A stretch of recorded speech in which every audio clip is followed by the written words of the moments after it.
Senator Hawley, you're recognized for your questions. Thank you very much, Mr. Chairman. Thank you for calling this hearing. Thanks to each of the witnesses for being here today on this important topic. Dr. Doshi, if I could just start with you. Since 2008, the McKinsey Company has done nearly $1 billion in consulting work for the United States government. $1 billion.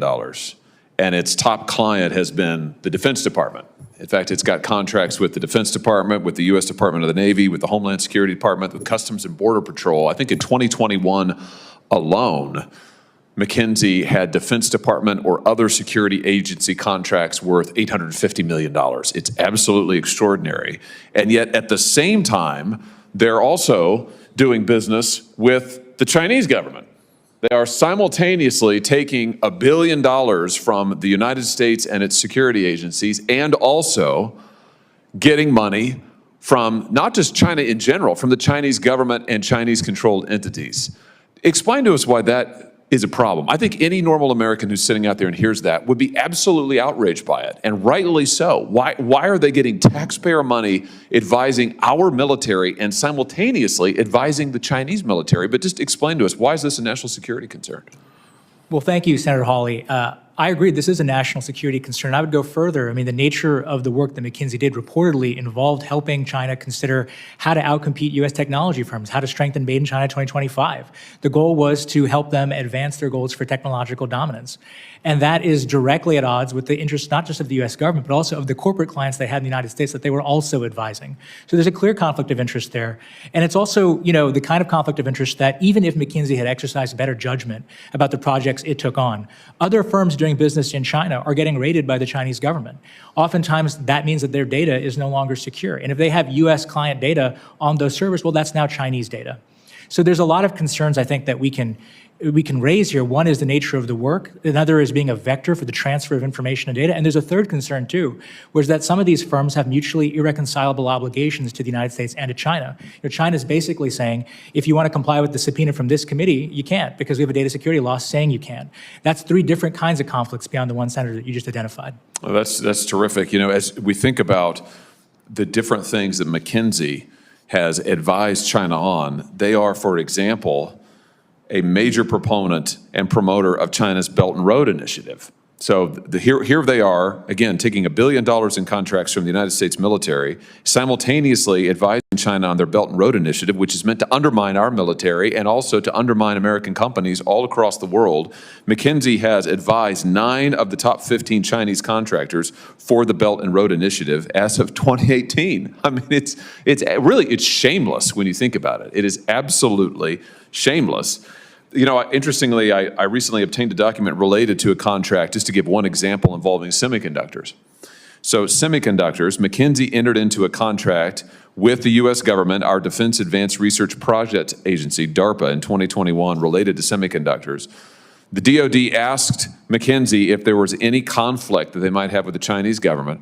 According to these documents recently released to me pursuant to a FOIA request, McKinsey submitted documentation that said that there were no conflicts at all. And in fact, as we now know, they were simultaneously advising the Chinese government on a very similar project. I mean, this to me, it seems like such common sense.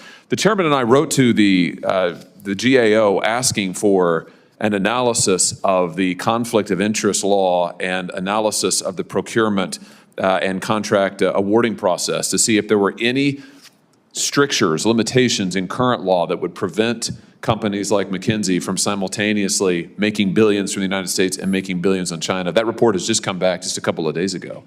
And what it shows is that there are no such restrictions in United States law currently, which is why our legislation, the Time to Choose Act, which the chairman and I co-sponsored together, introduced and passed this committee almost unanimously, I think only one no vote, is so important because it would prevent what we see on this poster behind me.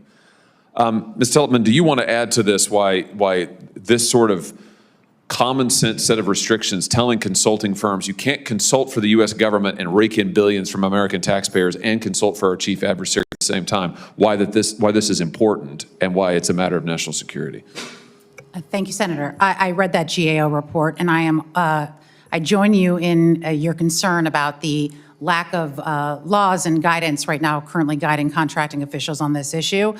One thing I will note is that the FAR provisions related to conflicts of interest are quite broad and could capture some of this, but most government officials won't feel comfortable taking this sort of action without greater guidance and directives explicitly giving them comfort that they can look to in taking these sorts of actions. I share similar concerns as you.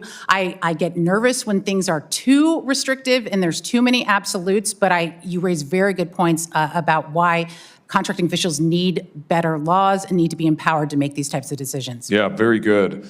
Mr. Riley, let me just ask you, because your exchange with Senator Paul I thought was illuminating. You said that there's a continuum between banning everything on the one end and then everything goes on the other end. So I take it from your testimony today, you're on the anything goes side of the spectrum. No. So you support this bill then?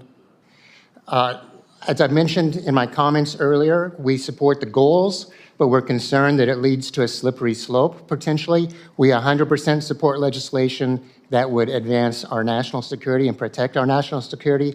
I will say, based on the conversation I've heard this morning, if these companies are giving China advice, either they're giving pretty bad advice or China's not taking it very well because their economy is on the downhill slide instead of going up. If they are legitimate... Well, wait a minute. They're on the march in the Pacific. McKinsey advised them on building out islands in the South China Sea. At the same time, it was getting defense contracts. So I guess, is your position that you are opposed to, you want companies to be able to get taxpayer money from the United States and simultaneously get money from the Chinese government?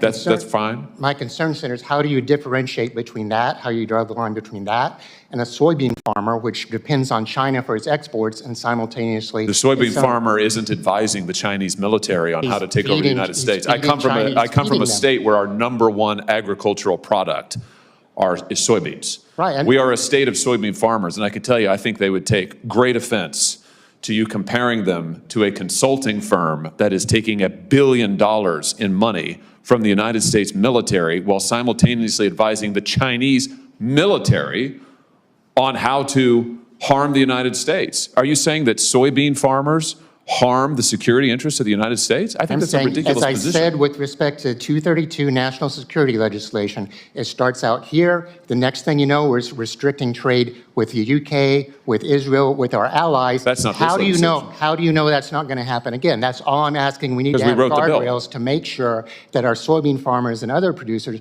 aren't harmed like we have been in recent years by our trade policy. I think that's the most, frankly, absurd instance of whataboutism. It makes just listening to you say it refutes itself. I'm not talking about hypotheticals. I'm talking about what has actually happened, and I don't want to see that repeat. You're talking about something that is not in this bill, and you're equating soybean farmers with a consulting firm that is advising the Chinese military. It's absolutely absurd. I'm equating national security. And here you are opposing, in the name of, you represented taxpayers, you are here testifying in favor, apparently, of allowing a company to take tax money.